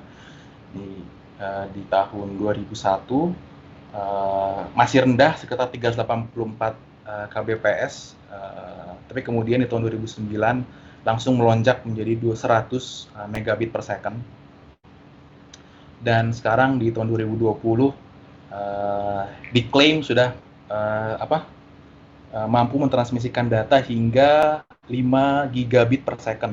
Walaupun sepertinya belum semua device itu bisa menerima dan mentransmisikan sinyal 5G ya. Yang masih mainstream sekarang tuh masih 4G gitu. Zaman dulu lebih mengenaskan lagi, sekitar 152 kbps gitu. Itu zaman saya SMA mungkin tahun 2003 ya. Walaupun sebetulnya 3G itu ditemukan tahun 2001, tapi masuk Indonesia sekitar tahun 2004-2005an di masa itu. Oke, selanjutnya ini istilah yang zaman now banget, tethering. Jadi menghubungkan laptop atau telepon genggam sedemikian hingga laptop tersebut mengirim dan menerima data internet. Jadi ada satu device yang terhubung ke jaringan, lalu kemudian si device itu yang dipergunakan untuk menghubungkan device-device lainnya ke internet, jadi perantaranya gitu. Nah, ini buat anda para fakir kuota pasti udah hafal dengan istilah tethering dong gitu. Nah, nggak modal. Kalau zaman saya HP doang bagus nggak ada pulsanya. Kalau zaman sekarang HP doang bagus nggak ada kuotanya gitu, ya kan? Itu kalau kata sobat HP. Oke. Nah, ini udah hampir sudah di slide akhir nih. Jadi salah satu keuntungan adanya jaringan komputer gitu, kita bisa saling berbagi sumber daya antara perangkat keras komputer satu sama lainnya gitu. Jadi misalkan beberapa PC bisa mengakses satu printer di saat bersamaan. Lalu juga saling berbagi perangkat lunak. Jadi kita cukup menyimpan informasi dalam satu server yang entah di mana kita tidak perlu tahu, tapi kita bisa akses dari manapun dan kapanpun menggunakan jaringan internet. Lalu bekerja dan bermain bersama, berkomunikasi, ini seperti yang kita lakukan sekarang, kuliah ini 100 tahun yang lalu mungkin pandemi Spanish flu, ya udah bubar aja, kita belajar masing-masing. Sekarang kita bisa ketemu, gitu. Tetap menjalankan perkuliahan. Oke. Ini secara khusus kita akan membahas tentang internet. Jadi walaupun sudah saya singgung beberapa kali, karena jaringan dan internet itu satu yang berkaitan, sangat berkaitan. Jadi mungkin kita akan bahas lagi, lebih rinci lagi. Nah, internet sendiri itu dirilis atau dirintis oleh program yang namanya ARPANET, itu Advanced Research Project and Agency Network. Dia tuh dibangun atas permintaan dari Dephan-nya Amerika tahun 69. Jadi ini background-nya dulu militer gitu.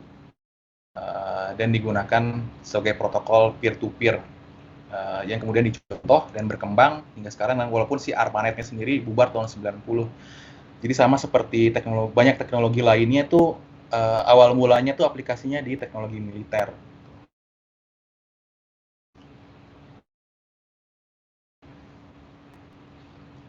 Nah, zaman dulunya itu saat internet dicetuskan itu terpikirnya internet hanya sebagai medium untuk transmisi data secara mudah dan dalam skala besar sebetulnya. Tapi kemudian karena ada faktor manusia yang disebut lagi-lagi nih, saya sebutkan faktor manusia itu memegang peranan membentuk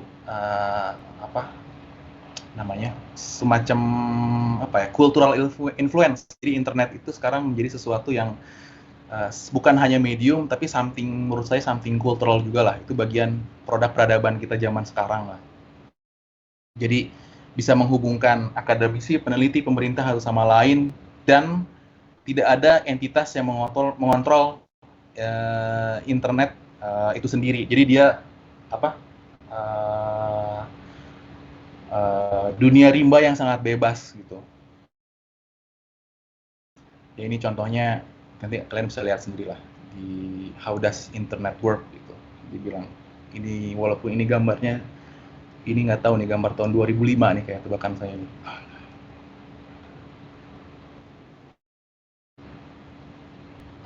Nah, internet sendiri juga memiliki protokol yang berbeda-beda.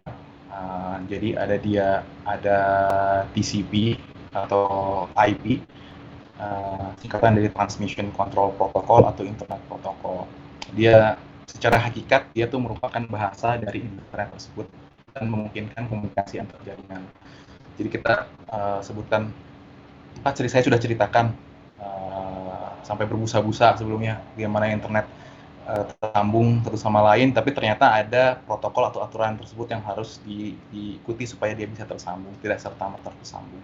Jadi TCP akan memecah pesan menjadi paket-paket kecil. Setiap paket akan memiliki informasi yang berbeda yang diperlukan untuk melintasi jaringan ke jaringan yang lain. Jadi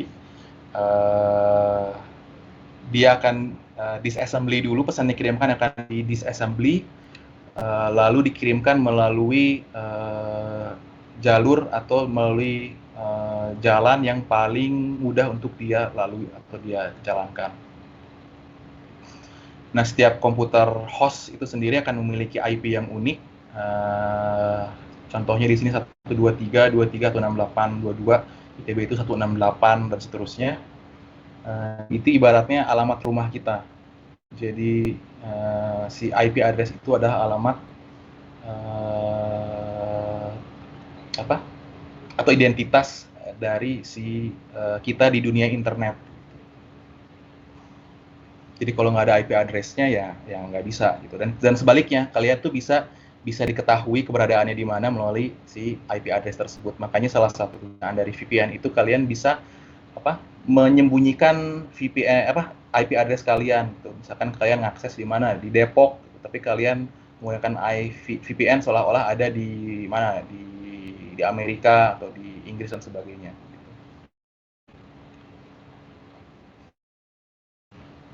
Oke. Selanjutnya ada namanya DNS atau Domain Name System.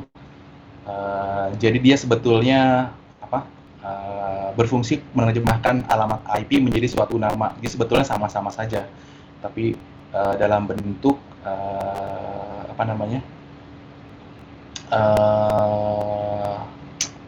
istilahnya itu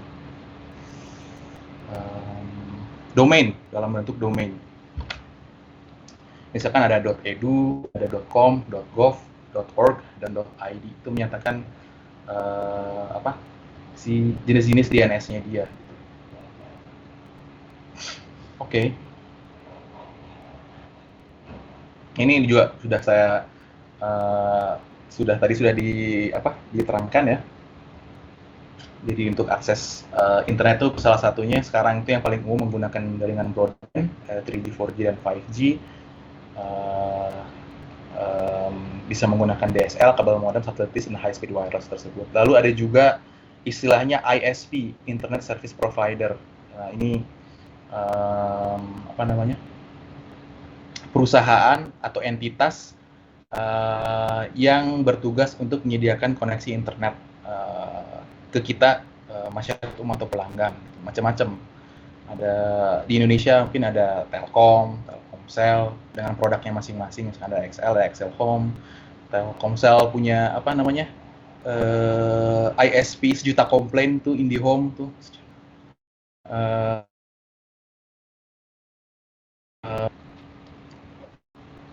Lalu ada juga kalau di Amerika tuh mungkin AT&T, di Jepang NTT Docomo dan sebagainya, itu apa namanya, perusahaan-perusahaan atau entitas yang berperan untuk sebagai perantara antara kita pelanggan dan jaringan internet secara umum. Lalu ada online services, ini sebetulnya fitur-fitur atau layanan yang biasanya diberikan oleh ISP-nya sendiri gitu, seperti news atau chatroom dan sebagainya. Jadi ya mengerti lah ya maksudnya. Nah, untuk di internet sendiri, saya juga sudah sebutkan ada yang namanya server-server yang menyimpan data dari data-data yang ingin kita akses. Kalau email server berarti semua email yang kita kirimkan itu harus masuk ke email server dulu. Jadi kita kirim dari rumah kita, misalkan ada kalian yang hari ini nggak bisa, tadi ada yang kirim email ke saya, nggak bisa kuliah karena dia harus vaksin tuh. Jadi dia kirim emailnya dari rumahnya, lalu masuk ke email server, dari email server lalu dialihkan ke ke tempat saya. Lalu ada file server yang menyimpan data media file di internet, seperti misalkan layanan streaming kayak Netflix, Disney Plus dan sebagainya. Mereka punya file server untuk menyimpan berbagai file digital yang mereka punya. Jadi bayangkan server yang misalkan kalian lihat kalau di warnet tuh cuma kecil doang, kalau misalkan kayak di Netflix mungkin dia punya room tersendiri karena harus menyimpan mungkin berjuta-juta giga data yang ada di situ. Jadi ruangannya akan satu ruangan yang besar yang isinya server doang gitu. Oke, selanjutnya ada application server yang bertugas menyimpan aplikasi yang menyediakan pada saat ini. Misalkan pada cloud programming itu, misalkan di Google Sheet, Google Doc, berarti ada satu server di Google menyimpan aplikasi atau program si Google Sheet-nya. Atau misalkan kalau kalian pakai OneDrive itu mengedit MS Word secara clouding, jadi ada application servernya yang tersedia di cloud. Bukan di cloud sih, di servernya si Microsoft. Lalu ini yang paling umum, ini web server, ya jelas. Jadi dia menyimpan informasi dari si website-nya kita kunjungi. Nah, ini web protocol dan web publishing, ini jadi konsepnya kurang lebih hampir mirip dengan directory atau file manager yang tadi saya sebutkan di bagian software. Jadi ada yang namanya URL, Uniform Resource Locator. Jadi dia yang bertugas untuk menentukan atau mencari di mana sih si data yang ingin kita akses. Lalu ada juga HTML, Hypertext Markup Language. Ini mendeskripsikan format layout atau struktur web. Ini yang tadi saya bilang, ini mirip dengan directory dalam file manager kita. Jadi misalkan kita ingin mengakses si database.html ini dari suatu website, ini nama yang ingin kita tuju, lalu dia disimpan dalam folder help, directory help dari si servernya sendiri. Lalu si servernya itu menyimpan informasi dari si voicemart.org ini. Lalu kita menggunakan si HTTP ini, menggunakan si bahasa ini untuk mencapai atau mengakses si database ini, mulai dari si pertama dari si voicemart.org-nya, lalu directory help-nya, lalu akhirnya sampai di bagian si informasi yang ingin kita tuju ini, itu secara bertahap. Jadi mungkin saya buat dalam analogi yang mudah, ini jadinya seperti sistem alamat lagi. Jadi ini HTTP itu jadi seperti formatting penulisan alamat kalian tulis dulu misalkan provinsi, negaranya, lalu kalian masukkan ke kotanya, RT, RW dan sebagainya, sampai akhirnya kalian sampai di rumah atau alamat yang kalian tuju gitu. Kurang lebih seperti itu. Nah, sebelumnya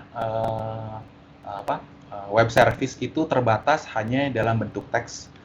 Jadi tapi sekarang bahkan mulai dari 25 tahun yang lalu sudah bisa menampilkan data multimedia seperti gambar, animasi, video dan sebagainya. Jadi kalau kalian lihat website awal-awal tahun 90-an itu biasanya teks semua itu, nggak ada gambarnya. Selain jaringan internetnya yang sangat terbatas, data yang transmisikan sangat terbatas, tapi juga kemampuan kapabilitas dari si internet sendiri juga belum bisa mengakomodasi multimedia tersebut. Belum bisa mengencode si data dari multimedia ke dalam web server dan ditransmisikan ke klien masing-masing. Nah, ini istilahnya Web 2.0. Jadi Web 2.0 itu perkembangan dari web primitif. Jadi sekarang yang umum dipergunakan sekarang tuh basicnya dari Web 2.0. Jadi orang bisa membuat blog, forum, YouTube, dan Flickr. Nggak tahu zaman sekarang masih musim nggak blog? Udah nggak kayaknya. Forum juga udah jarang kayaknya. Forum internet tuh. Nggak tahu. Mungkin Facebook mungkin masih ada, Pak. Facebook itu generasi di atas kita yang masih pakai itu. Generasi saya udah mulai jarang pakai Facebook. Yang zaman saya dulu Kaskus tuh, nggak tahu. Kalian pernah mengalami nggak? Nggak pernah sih, Mas. Ya? Enggak, Pak. Udah lewat masanya berarti. Udah. Kalau YouTube masih lah. Flickr atau apa masih tahu Flickr, tahu ya? Tahu ya. Atau yang mungkin yang lebih kontroversial lagi Tumblr. Ada yang tahu? Kamu nggak tahu juga. Waduh, saya jadi berasa tua banget kalian nggak tahu Tumblr. Padahal belum lama itu. Kayaknya. Oh iya, jadi maksudnya isu-isu sebelumnya ada juga nanti dari ada juga dari Web 2.0 ini yang mengakomodasi seperti lagu, video, gambar tadi saya bilang ya. Jadi ini web modern lah. Sekarang tampilan web modern yang menjadi isu dalam di dunia web ini, dunia internet ini adalah isu kerahasiaan, keamanan, penyaringan di internet tersendiri. Ini sesuatu yang kompleks ya. Mungkin saya pikir juga ini harusnya ada jurusan yang tersendiri memahami si internet. Mulai dari masalah security, misalkan data kita, data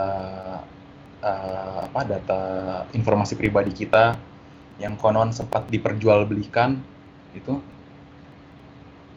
menjadi sesuatu hal yang agak mengerikan sebetulnya kalau menurut saya. Tapi demikian di sisi lain juga internet tuh memberikan kesempatan untuk kita berkembang sebagai manusia ya di peradaban kita selama 20 tahun terakhir. Saya pikir lumayan pesat mungkin dibandingkan dengan dekade-dekade sebelumnya gitu. Jadi ini ada plus ada minusnya sama seperti banyak hal gitu. Dan kita sekarang masuk ke namanya zaman IoT, Internet of Things. Jadi semuanya apa-apa pakai internet. Walaupun saya masih generasi yang agak agak khawatir mungkin masih ragu-ragu lah dengan si IoT. Mungkin karena saya generasi peralihan ya, saya pernah mengalami masa analog dan masa digital gitu. Jadi agak serem-serem juga nih kalau si IoT misalkan kita pasang rumah pakai smart home itu pakai Google Alexa tuh ini Google apa Amazon, saya lupa. Amazon ya. Pakai Alexa Amazon pakai Alexa Amazon, atau misalkan pakai Google Home, Microsoft, Cortana dan sebagainya, terhubung misalkan ya ngunci rumah atau nyalain lampu dan lain sebagainya, itu kan terhubung ke internet ya. Internet itu orang lain bisa mengakses juga gitu ya. Secara keuntungannya kalau saya pergi lagi nggak di rumah, saya bisa mantau rumah saya, tapi artinya orang lain juga bisa memantau rumah saya gitu. Jadi agak serem juga gitu. Berarti walaupun namanya smart lock ya, kalau bisa diakalin sih jadinya ya nggak smart amat gitu. Ya itu sih mungkin lagi-lagi menurut saya aspek manusianya juga yang perlu dipertimbangkan ya. Jadi tetap teknologi itu ada dua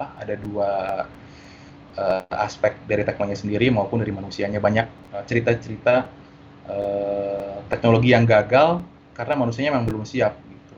Contohnya mungkin sebetulnya orang Indonesia pada umumnya belum siap dengan media sosial gitu. Jadi secara teknologi sangat canggih, orang bisa berkomunikasi secara anonimus kapan saja di mana saja, tapi jadinya nggak tahu adat gitu, jadinya nggak beradab gitu, sayangnya. Anda tahu kan yang survei dari Microsoft kalau nggak salah ya, kita sebagai negara dengan istilahnya perilaku media sosial yang paling tidak beradab. Waduh, sedih banget. Padahal di sisi lain kita juga termasuk pengguna media sosial sangat aktif ya. Dari Twitter tuh Jakarta tuh termasuk 4 besar atau 3 besar pengguna kalau nggak salah. Jadi itu pertanda bahwa negara kita mulai canggih dan orangnya banyak yang kurang kerjaan. Itu aja sih menurut saya. Oke, selanjutnya kita akan membahas tentang cloud computing. Jadi cloud computing ini jadi dia memvirtualkan atau mengemulasikan sistem komputer secara fisik menjadi dalam jaringan. Jadi kita tidak perlu komputer atau sistem komputasi secara fisik, tapi cukup menggunakan aplikasi yang tersimpan dalam server atau hardware yang disediakan oleh server. Tadi ada yang menyebut Google Stadia, itu betul ya, salah satu contoh cloud gaming itu. Jadi kita nggak perlu punya gamenya, kita cukup punya si alat untuk mengakses game itu, nggak perlu punya konsolnya secara khusus gitu, cukup komputer kita juga bisa gitu. Walaupun masalahnya mungkin bukan di kemampuan servernya, tapi di networknya sebetulnya. Kalau main game kan ada istilahnya latensinya, jadi lag antara input dan outputnya itu yang mungkin masih jadi tantangan untuk masa depan. Tapi kalau aplikasi lain tuh seperti Office, sepertinya sudah sangat nyaman ya. Jadi kalau zaman saya dulu, kalau laptopnya rusak, laptopnya hilang, hard disknya rusak, itu udah nangis aja. Misalkan data TA-nya hilang gitu. Zaman sekarang ya Anda backup di cloud, laptopnya dicolong orang, rusak, Anda bisa punya backup-nya di cloud juga. Gitu. Nah ini kurang lebih materi kita di bab pertama, di minggu pertama tentang komputer, jaringan dan internet. Ini di akhir kuliah seperti biasa selalu ada penutup berupa diskusi. Di sini disebutkan dalam banyak aspek internet memberikan kemudahan. Diskusikan apa saja ancaman dengan teknologi internet. Nah, ini coba saya pengen dengar nih.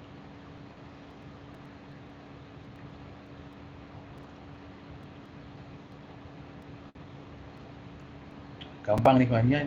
Ini Pak, kayak The Matrix Pak, kayak gitu. Masalah sosial Pak. Masalah sosial gimana? Contohnya kayak sekarang gitu Pak, kan kita hampir di rumah aja gitu Pak, interaksi sosial antar makhluk hidup selain keluarga ya Pak, itu kan berkurang drastis Pak. Contohnya saya juga pernah baca artikel atau jurnal yang tentang dampak buruk dari terlalu banyak nge-zoom gitu Pak. Jadi kayak nge-zoom gitu malahan dia stres gitu. Saya lupa bacanya di mana ya. Zoom fatigue istilahnya tuh. Nah iya, kayak fobia sama Zoom malahan. Tapi sebenarnya bukan aplikasi Zoom ya, tapi kayak gini loh, kayak Teams, Google Meet. Kayak bukan perlakuan, kayak aktivitas nge-zoomnya itu yang jadi fobia. Setuju saya juga. Jadi sebetulnya istilahnya sekarang kan kita WFH itu, walaupun bahasa Inggris work from home harusnya FH ya, bukan WFH. Jadinya WFH. Itu jadinya ada yang istilahnya WFH itu kerja apa dikerjain. Itu saya ngerasanya dikerjain sih. Jadi karena WFH, ya udah nanti kita meeting aja ya jam 7 malam. Waduh, jadinya saya meeting sampai jam 10 malam kadang-kadang. Atau mungkin selain memudahkan, sekarang kita bisa meeting di mana aja, tapi juga jadi nggak ada alasan sih zaman dulu. Oh ya, saya masih di jalan Pak. Ya, sekarang di jalan juga Anda, ya udah, ya apa masalahnya? Anda tinggal nyalain aja HP Anda gitu. Jadi aspeknya betul ya, sebetulnya menurut saya juga bukan hanya dari teknologinya, tapi lagi-lagi kita sebagai manusia ya, karena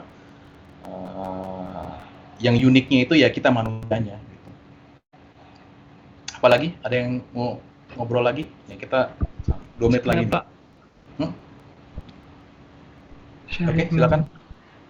Mungkin salah satu Pak kemudahan yang didapat kita dengan adanya internet itu terbukanya berbagai macam informasi yang sebelumnya kita tidak dapat akses begitu. Nah, keterbukaan informasi ini juga bisa ya memiliki dua sisi lah. Ada sisi baiknya di mana kita dapat mengetahui pengetahuan baru, kita dapat belajar banyak hal dengan hanya mencarinya, namun kita juga mendapatkan berbagai macam hal yang seharusnya tidak kita tahu lah, maksudnya gitulah. Yang tahu lah, yang paham. Thank you. Terima kasih Syarif. Iya betul ya. Jadi sekarang zaman dulu istilahnya buku jendela dunia, sekarang internet jendela dunia.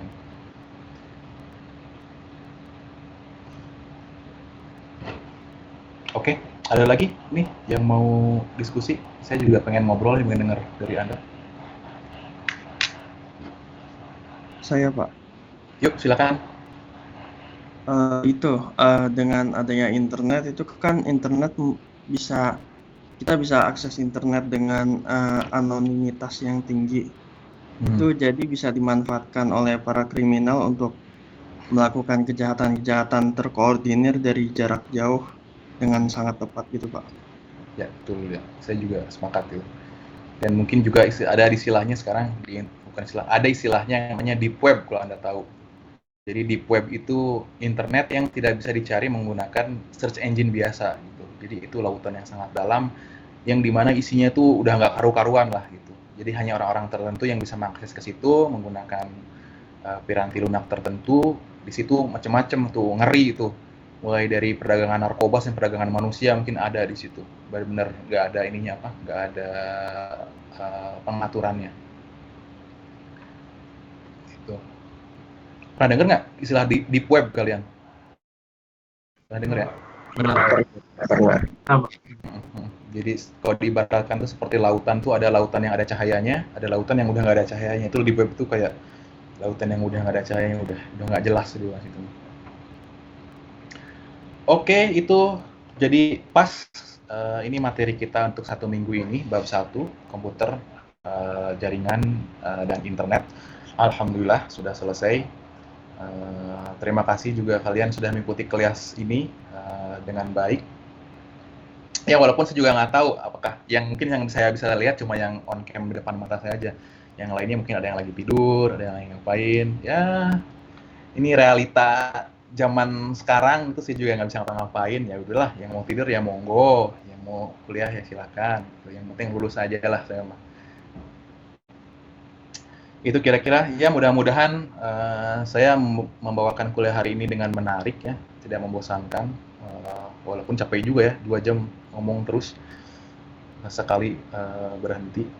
Oke, itu kira-kira untuk hari ini. Kita ketemu lagi minggu depan di hari Senin ya, jam 2 sampai jam 3 untuk kuliah pengembangan komputasi. Oke, saya juga harus siap-siap lagi jam 3 sih ada kuliah lagi nih, aduh ini sampai jam 5. Oke, sampai jumpa minggu depan. Ini saya tutup. Terima kasih sudah menyimak kuliah hari ini. Pak, mau tanya bentar. Silakan. Kira-kira itu tanggal kepastian di fixin pakai Python atau MATLAB-nya kira-kira kapan ya Pak? Biar bisa mempersiapkan lebih dulu gitu. Oh ya, baik. Oke, ya itu penting ya. Terima kasih. Siapa tadi yang nanya? Davin Pak. Oh ya, Davin nanti saya segeralah mudah-mudahan dalam minggu depan sudah ada kepastiannya ya. Oke. Kalau kalian pengennya pakai apa? Pengennya MATLAB atau Python nih? Python Pak. Python. Python. Pak. Oke. Python, Pak. Jadi saya bisa berargumen kelas saya mahasiswanya pengennya Python gitu. Iya Pak, setuju Pak. Oke, siap. Jadi saya perjuangkan lah. Oke. Terima kasih. Sampai jumpa minggu depan. Terima kasih, Pak. Terima kasih Pak. Banyak Pak. Terima kasih banyak Pak. Ya, Pak. Terima kasih, Pak. Sore Pak.